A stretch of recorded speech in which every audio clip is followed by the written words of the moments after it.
Welcome to Oddball. I'm Amin Elhassan. That over there is Izzy Gutierrez leaning over to look at the other. There you go, the wide camera. There it is.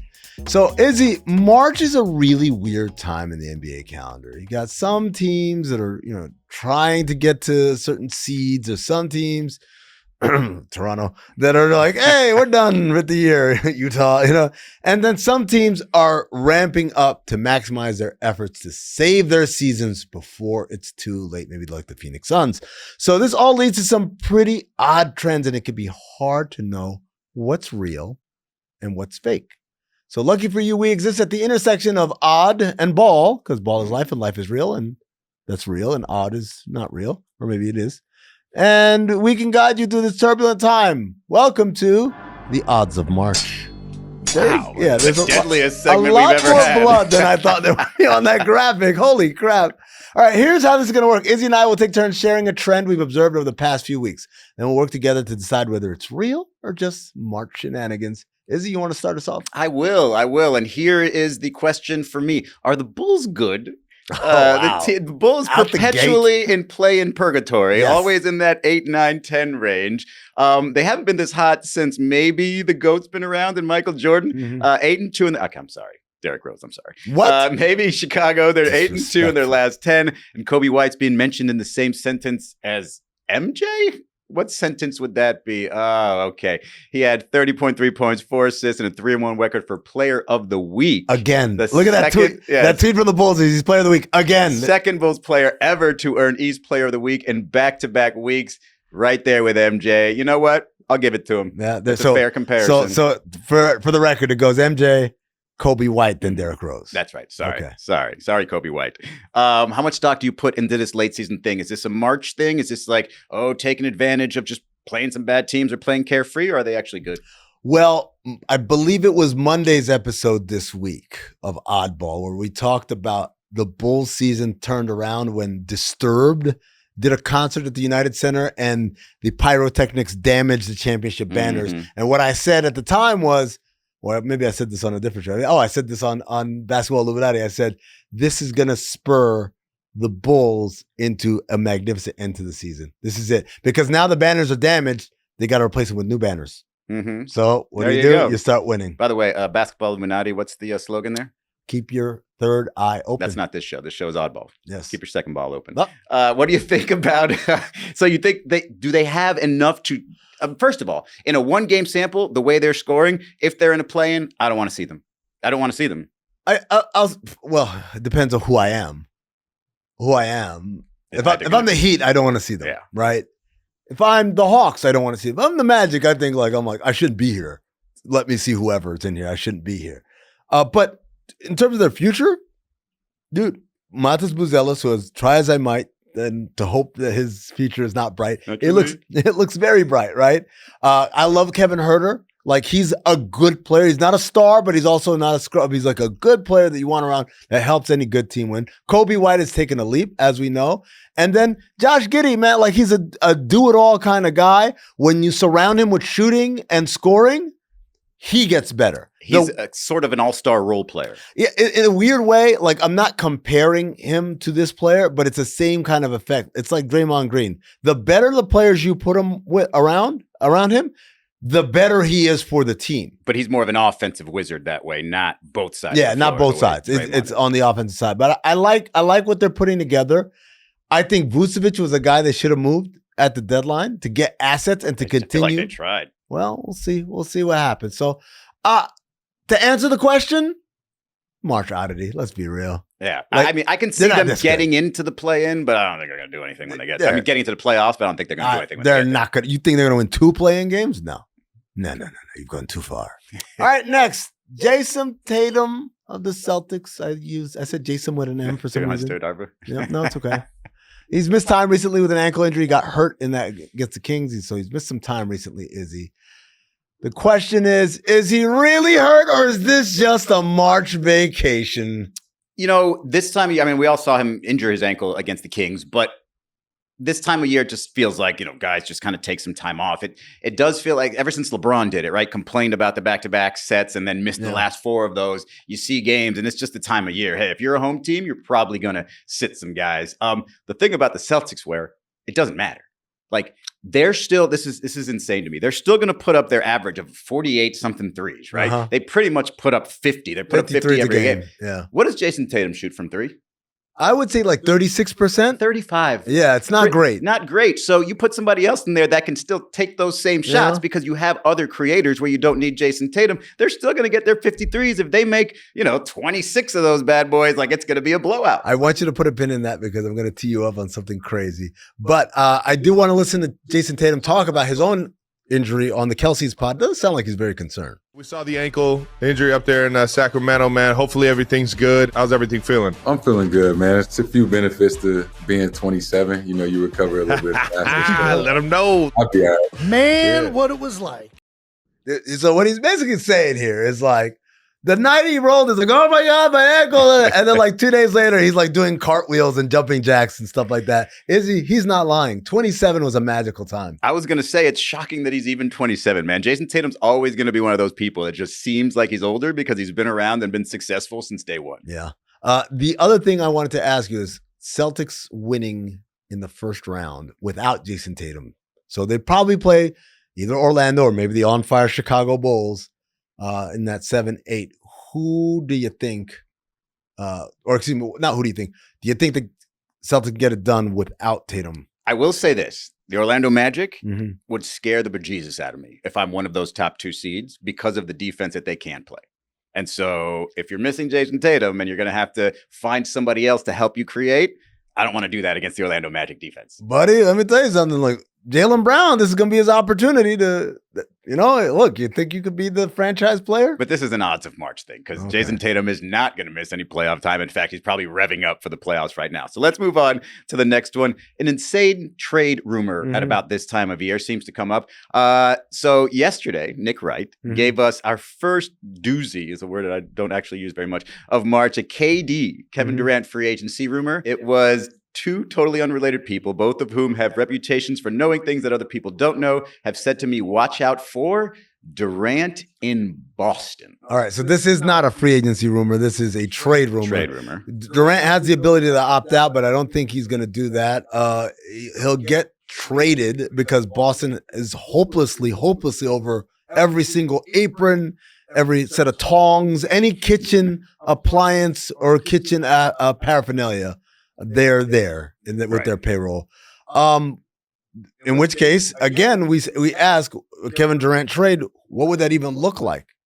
I don't know what it would look like. I will say this. The idea, like Kevin Durant has already done the thing where he joins a championship-ready team and wins championships and didn't really get as much credit for it as he probably would have wanted.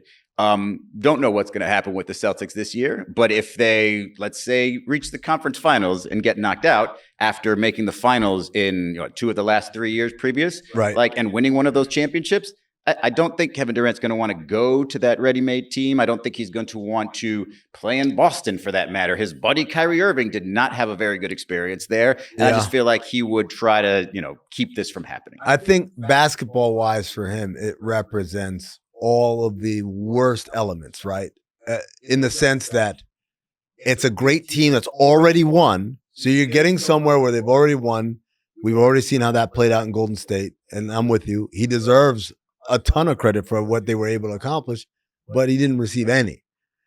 The other part of this is because it's a team that's not far removed from winning a championship, if you do not win, whose fault is it? Extra level of failure. Everyone's like, man, I knew we shouldn't have traded Jaylen Brown or whoever, or Derek White or whoever it is that had to go in this deal. And so not only are you not getting credit on the win, you're getting all the blame on the loss, which for him and Golden State, at least that didn't happen, right? When they lost, it was the opposite. Everyone was like, well, if he hadn't gotten hurt, they probably would have won that series. The thing that I learn more and more, I get to know Kevin Durant through other parties. Not like I'm besties with Kevin Durant or anything, but he loved, and a lot of people know this, he's very much an attention to detail guy. He loves his routine. He loves his work. And so the people say he has that work ethic. And so some of the times in Golden State, things got a little bit loosey-goosey. They were watching golf before practice, and they're just, Draymond Green is playfully punching people, and it's just like, hey, I'm trying to get my spin and shoot thing going. Like, I want to do my thing. And so when I think of what he's been missing Yeah. and what he wants, I know it's like the fifth swing at this thing, and it's, too Oh my many God, this swings. is all a Heat infomercial? But I think he'll end up in Miami. I literally was trying to figure out where is he going with all of this. It's just a Heat infomercial. But what's wrong with that? It's true. Okay, that was an infomercial, and this is fluff. This is from Nick Wright, who's never had an original thought in his life. That guy. All right, next up, speaking of Kevin Durant, the Phoenix Suns are on fire. How about that? So they won 4 in a row as of Wednesday. I know Wednesday night they had to play against the Celtics, but overall, recently the Suns have been playing a lot better. They're top 5 in offensive rating since the start of the All-Star break. Is this the Suns figuring it out, Izzy, or is this just the odds of March? Doesn't this feel like Bradley Beal not being there is helping them out and combining with the odds of March, maybe with their schedule? And I think if you look at the rest of the schedule after that Boston game, there's still 10 more games, most of which are pretty tough. And terrifying. Now, you could say they'll be better off without Brad because they could get their structure and get their or you could say, man, these are some tough teams. We need all of our talent and try to see if we can finally figure that out when we're whole going into the playoffs. This feels like an odds of March thing to me. Mm-hmm. However, when I look at Devin Booker and Kevin Durant and what they've been doing in this stretch, you can clearly say they can do that in the playoffs. This is the 16 games they played without Bradley Beal. Again, this is not including that Boston game. Right. 26.5 points, 5.1 assists for Kevin Durant, and that's a 61.9% true shooting percentage. Sheesh. And Devin Booker, 25.5 points, 6.8 assists, 60% true shooting, and both would rank in the top 10 for usage while maintaining that efficiency. So it might not really matter if Brad's back as long as they utilize him in a role that doesn't affect what those two guys are doing. And if that's the case, then I think it's real. I don't think it's just the I don't want to make it a blame Brad thing, but it is just the simple mathematics of if I have 2 of these guys that are available instead of 3, that means the other 3 guys can be energy guys, dirt work guys, blue collar guys. And what we've seen, the other injury is that Mason Plumlee being out has forced them to play Oso Ighodaro, their rookie big, who's played really well for them. Ryan Dunn has benefited from Beal not playing, and he's played really well for them. And those guys offer kind of a grit to the excellence of the superstar players. Is it just me, or did people only start calling him Brad when he was falling off? It used to be full respect, Bradley Beal. You know what, man? You, for someone who's as fiercely territorial as you are, when it comes to the Florida thing, man, you don't look out for your fellow Gator. You know what? I'm a fan of Bradley Beal. I love that he brought us to the Elite Eight. I feel like he could have done more to get us to the Final Four against Louisville. That's all I'm saying. But hey, that's in the past. We're going to go to the future. In the next segment, Anthony Davis's play again. Why? Really? Why?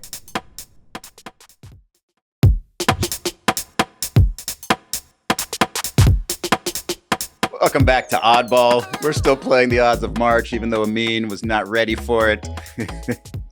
Our next story is Anthony Davis coming back and playing for the Mavs. Why? He was reportedly adamant about it, which I kind of understand. Like, he had the abductor injury.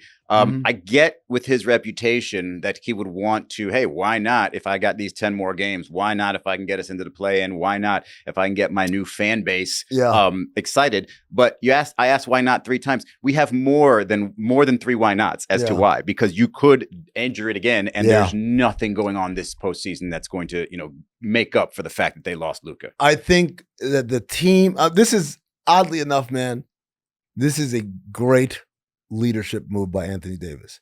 The team right now, the Q rating is in the trash. Everything feels awful. There's no optimism around this, no energy, no positive energy. And he is emerging from the rubble and saying, no, I know you guys have given up on all of this. I know we've given you no reason to support this. I'm going to give you a reason. He's standing up and being the hero Gotham needs, even though it's not the hero that Gotham deserves. And so that's what that is. And luckily for him, there is a very small stake. Perhaps someone would call it a medallion. I wouldn't even call it a full stake. Stake Diane, maybe, right? But there is a stake involved, which is we can get in the play-in. And I think there is a big difference between not being in terms of positivity. It's one more game past 82, at least, to make everyone kind of feel like maybe there's something there.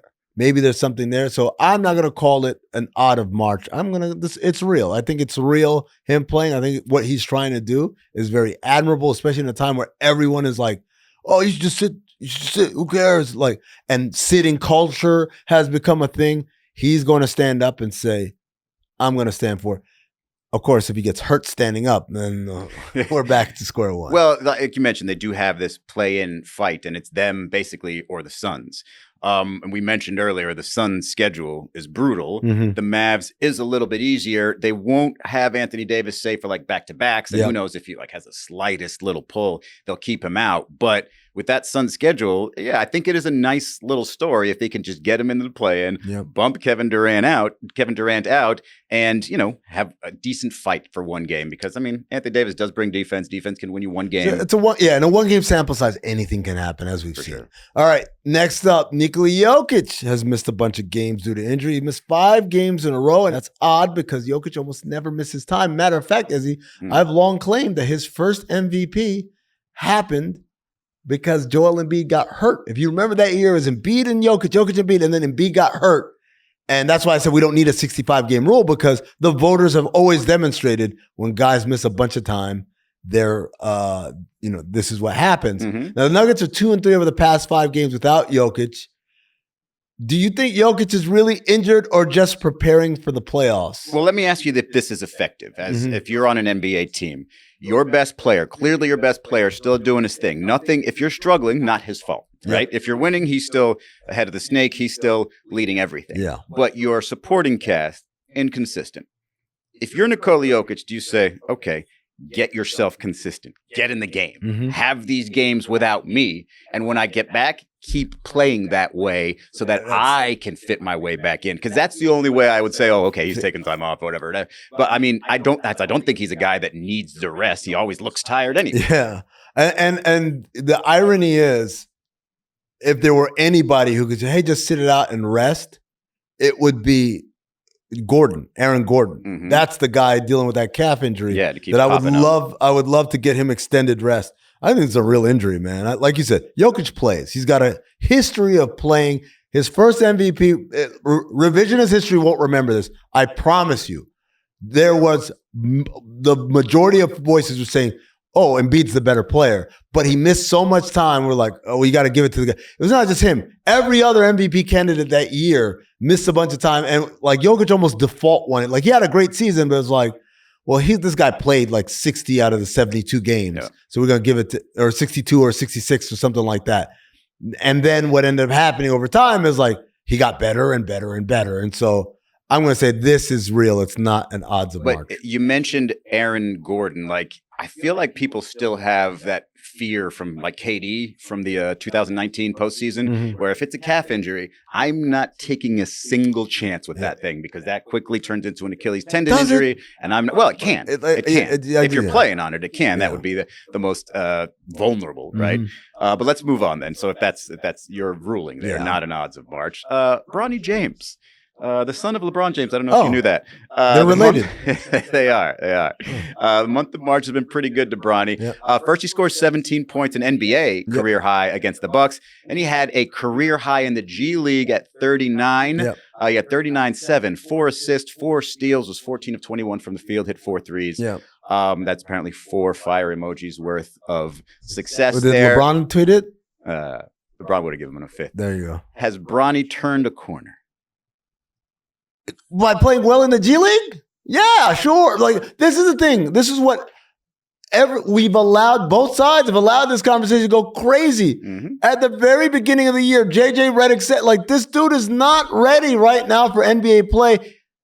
Many of us, myself included, said he needs to go to the G League and just live the G League life. Be on the bus. Be on the commercial flights. Get the practice time. Get the playing time that ties in their practice time. Every once in a while, we got a dead part right here. Maybe it's the road trip no one liked, going to Sioux Falls or whatever. Come up here with the parent club, hang out with dad and all that stuff. But most of his time should be at the G League level, because he is a G League caliber player. And the only way he's going to get better is with experience. Because remember, Izzy, he did not play a full college season. He missed a bunch of time with that heart condition. So playing is so important for him. I think that this is, it's nice, it's good, it's trending in the right direction. Don't get this twisted with like now he's a good NBA player or something. No, look, I've been on both sides of this, and I've landed on this one for good. The idea that LeBron did his son a disservice by putting him in the spotlight, no. He did him an absolute service because he was picked in the mid-50s and nobody's putting, everybody can put as many resources as you want, but there's the collective, hey, we really want this guy to work. They're invested into seeing him work. And now it's working. Like some of that work has been put in and now you're seeing the fruits of it. And he looks like a solid potential NBA player. Hopefully it's the last time we have to talk about that. All right, let's go rapid fire for these last couple ones. All right. Clippers are contenders with a healthy Kawhi Leonard. They've played great recently, 4 of their last 5. Only half game back of the Warriors for the 6th seed. The loss in that 4 of the last 5 was OKC, and they kind of like junked it up at the end. Yeah, I know he won a championship, but you're not going to get me again with this one. There's no chance. It's like saying Embiid is going to win a championship this year. No. All right, what's next? We got the Wizards. The Wizards, 6 wins in 21 games. I know it doesn't sound like a lot, but for them, that's a lot. Since trading away Kyle Kuzma at the deadline, they only had 9 wins in 50 games with him on the roster. So Massive comparison.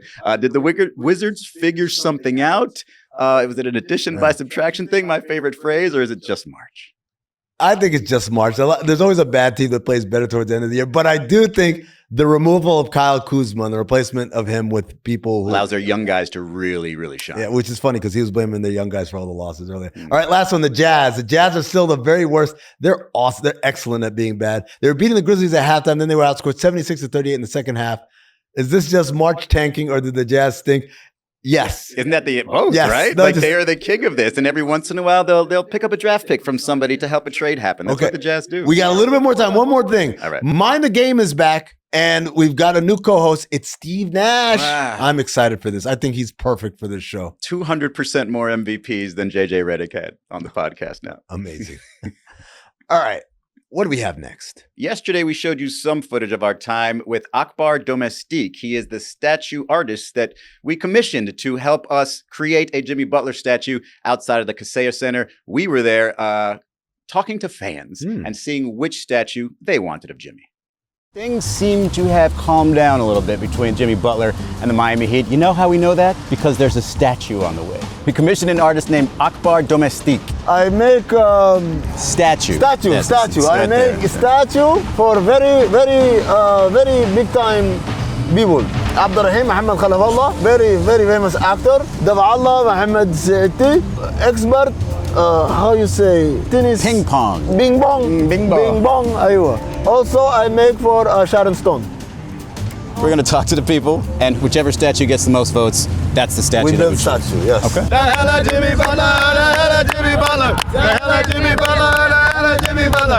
So I show you, you choose which is the best. Okay. So number 1, Jimmy Butler very tired. Very tired. This 2020, the bubble.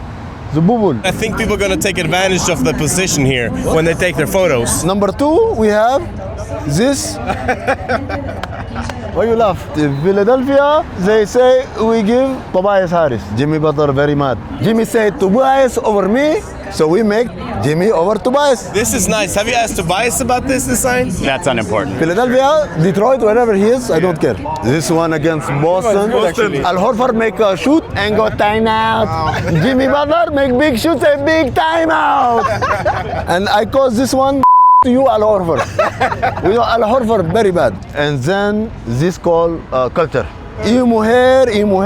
I mean, between me and you, did you copy the artist of the D-Wade statue? What? Between me and you? This But just between me and you, the cameras ain't rolling. I'm artist. I'm sorry, Anthony. You can't question Mr. Domestique. I can't accuse the artist. أنا بعمل art لي 25 سنة. واحد يجيني هنا يقول لي أنا قبلت منها. So now you choose which one the best. I have to go with the one in 2020 against LeBron in the finals. I just have to. You know why Jimmy O's number 22, right? Finished second twice. What you do, huh? You make problems. Yeah, I like the you El Horford. Yeah. Yes, that's for sure. That's the one right there. Frankie choose. To you, Al Horford. For me, the best one is this one. The one who is pooping about Tobias Harris. Tobias Harris. Can I choose mine? Yes. Hey! Why you make problem, huh? What a dick move, man. Why would you do that? because Jimmy Butler's never going to get a statue. I just want people to know what the real deal was. By the way, Come on now. congrats to F you, Al Horford. That one won. F you.